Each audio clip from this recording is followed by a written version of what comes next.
Hi guys, first things first, one, there is a rocket launching in case you hear that. And two, I'm doing direct to death battle videos tonight, and they'll be airing like one after the other. Not a 2-for-1 thing. So let's watch Ragna versus Solo Badguy.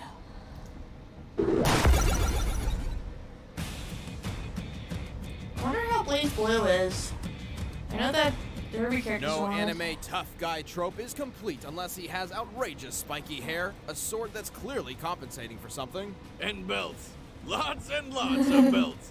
Ragna, the Blood Edge. And Soul Badguy, the flame of corruption. He's Wiz and I'm Boomstick. And it's our job to analyze their weapons, armor, and skills to find out who would win a death battle.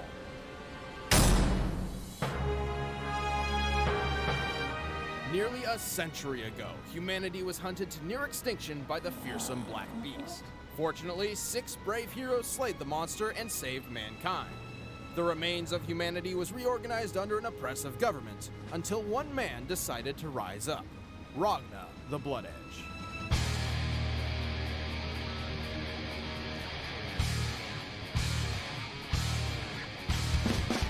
Baggy pants, giant sword, brooding personality. Ragna has tragic backstory written all over him. Oh man, I'd actually go with gruesome. As a young child, oh my God, his siblings were confined in an experimental facility as lab rats. Bummer. What were they trying to do? No one knows. The important thing here is they were rescued by a talking cat named Jubei, who also happened to be the most feared warrior on the planet. However, things took a darker turn when Ragna's sister Saya grew very sick. With what? Sickness? No one knows. Ragna took Saya under his wing, but their younger brother Jin was irritated that Ragna was not spending more time with him. Being a reasonable guy, he decided the only solution was to murder his brother. What the fuck? Oh yeah, that makes a ton of sense. I'm lonely. I'll kill one of the only people I care about. Great plan. So then a maniacal hipster villain named Yuki Terumi showed up out of nowhere, helped Jin impale Ragna through the chest, and then cut off his arm for good measure. Why? How? No one knows. Have you familiarized yourself with that phrase yet? Good, because it's not stopping anytime soon. Moving on, for sanity's sake, Ragna would have been done for until an omniscient, time-traveling, pig-tailed vampire descended from the heavens, snapped her fingers, magicked him a new arm, and left. No, don't think, just accept. Surprisingly still conscious, and apparently an expert of things that have never happened before, Ragna instantly recognized his new appendage as an Azure Grimoire. A piece of the Black Beast, which Ragna can use to manipulate. Wait, what did you learn about that during this time as like a living lab rat? Seether is a radioactive energy left behind by the Black Beast all over the world. Like magic. Well, no, magic is totally different. But it lets him do magic-type stuff. Yes. Okay. Well, after missing out on the maiming and resurrection of Ragna, Jubei the cat ninja returned and decided to teach him the ways of combat. Where the hell was he before? No one knows. Probably destroying someone's furniture or pissing in their shoes. Through his training, Ragna's control over Seether became practically unmatched. He can form various parts of the Black Beast in combat, transform his own arm into razor-sharp claws, or drain the soul of his foe through his strikes. That's cooler. But if he needs more power, more defense, and more soul-sucking, he can crank these up to 11 with his blood cane form. Upon completing his training, Jubei bestowed upon him a red cloak and a deadly blade called Blood Scythe. This baby can extend for stabbing strikes, and like the Azure Grimoire, slowly drains the souls of its victims upon contact. And before you point out that it's clearly a sword, not a scythe, it can do this. Oh. It's like Ruby's gun. But still, Ragna's angsty rage took him on a world tour of single-handed government smashing, earning him the nickname, the Grim Reaper. And racking up an unprecedented bounty of 90 billion, whatever their currency is. No one knows. Just $8. $8. Being the largest bounty of all time, he still freely walks the world on foot and in public with no attempt to disguise himself whatsoever. Probably because nobody wants to piss him off. Or We're talking about a guy who treats getting knocked through solid concrete as an inconvenience, has survived multiple impalings through the chest, took out hundreds of armed officers without breaking a sweat, and obliterated an entire street with a single one-hand sword strike. Ragna is referred to by some as the most powerful man in the world, but he's also known as a risk-taker with a short temper.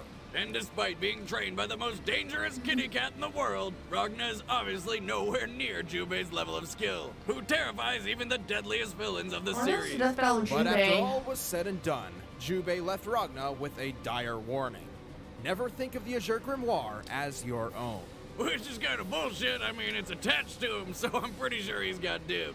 Well, he does, but if he loses control over it, it can transform him into the Black Beast itself. Oh, shit. In fact, Ragna was the original Black Beast, sent back fuck? in time after falling into a magic cauldron. The two were somehow separated and did battle in the past.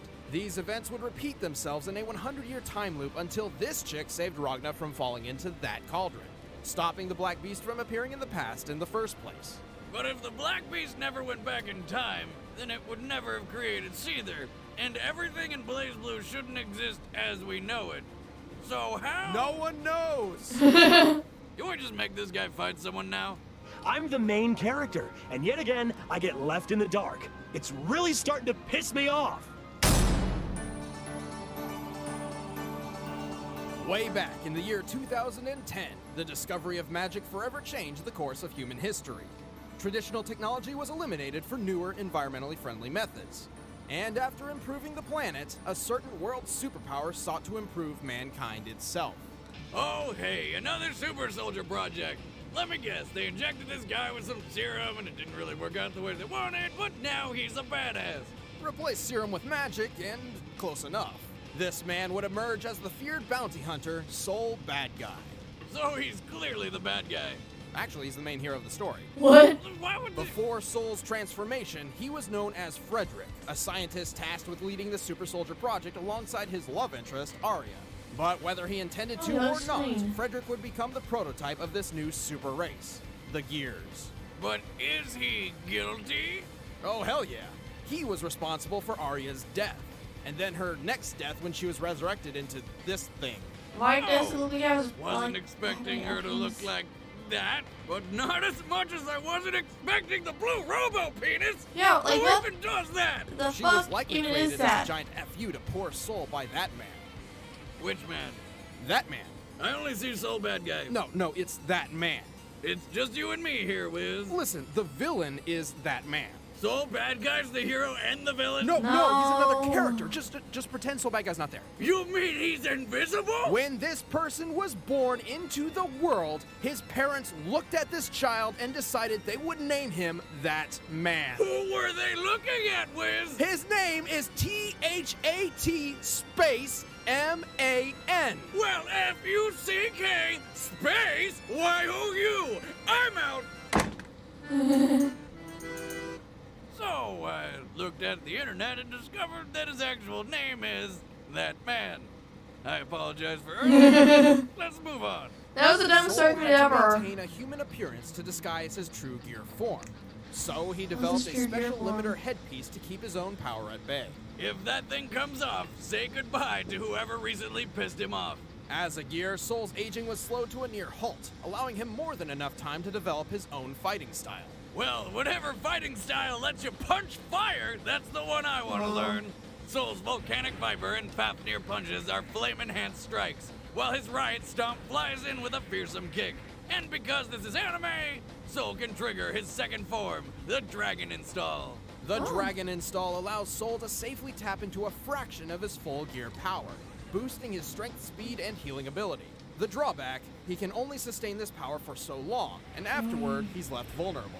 As Soul wandered the Earth, that man began a plan for world domination using an army of gears.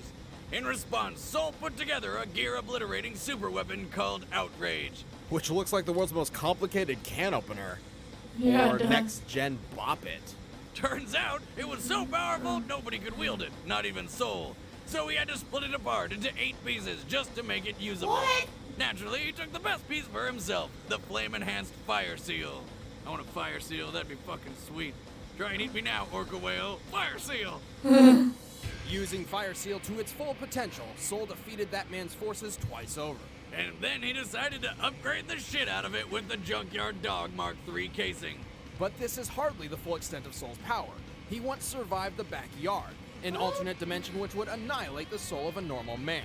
And by removing his headband, he can access his full unrestrained potential. Like when he shot a laser out of his sword to incinerate an inhuman gear the size of Mount What? Everest. And once he went back in time and witnessed his past self get murdered, which should fuck? have erased him for the present a la Marty McFly. But he didn't like that idea very much, so he just did it. What? After Blaze Blue, nothing is too bizarre for me anymore. Soul is powerful, but fears his full potential. He's also pretty lazy. His favorite strategy is always whichever is the least strenuous. This lack of extra effort can sometimes leave him underestimating his opponent. But the second he starts trying, few can stand in his way. All right, the combatants are think set. they are Let's end this making debate it. once There's and no for battle. all. Good. It's time for a death battle!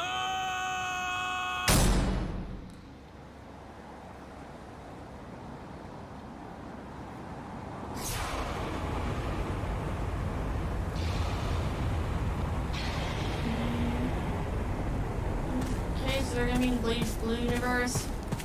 He's gonna do something stupid. Who are you? Out of my way. You're dead. Oh! You gotta be kidding me. Let's get this over with. Maybe the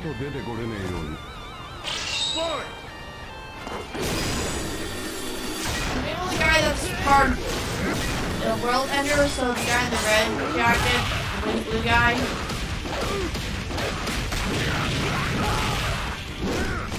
And I consider getting Blaze Blue, but I'm just like unoffended of actually buying it when it's on sale.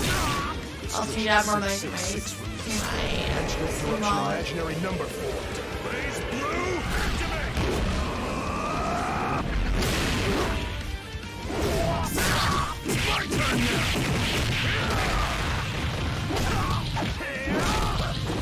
Idea engine light. This'll sting.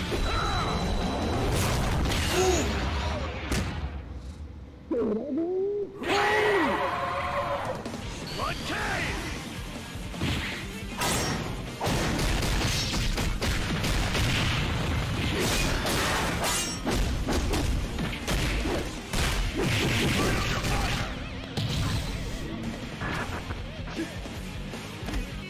Tapping out. Oh! I'm not gonna waste any more time on you, asshole. Oh! Wait, did he stab him in the dick? Oh shit, he's gonna lose control. Yeah, he's losing control.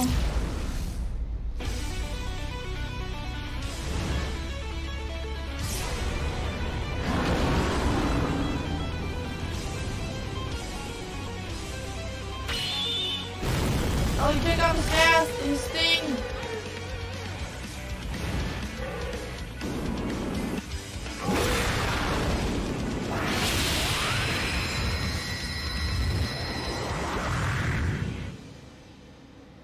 Wait, did he fucking beat him? KO! He Bullseye. fucking did. He fucking beat him. Ragna put up a tough fight, That's but something Soul described. had him outclassed. Likely due to the fact that while Ragna had on 4 belts, Soul had 18. Soul's centuries worth of fighting experience trumped Ragna's training, and he has consistently shaken off wounds more easily. Even Soul is tough enough to withstand Ragna's Azure Grimoire, just like when it survived the backyard. The Black Beast was impressive, but Soul's gear form is leagues above. Recall when Soul turned that gear the size of Mount Everest into dust. By comparing the size of the gear to the clouds, we can determine its volume to be around 140 billion cubic meters.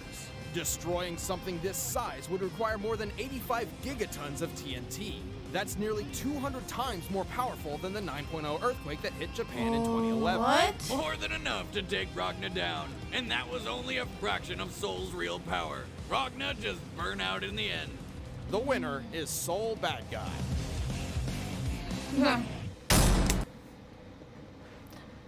Well, who did you think was gonna win? See you guys in the next one.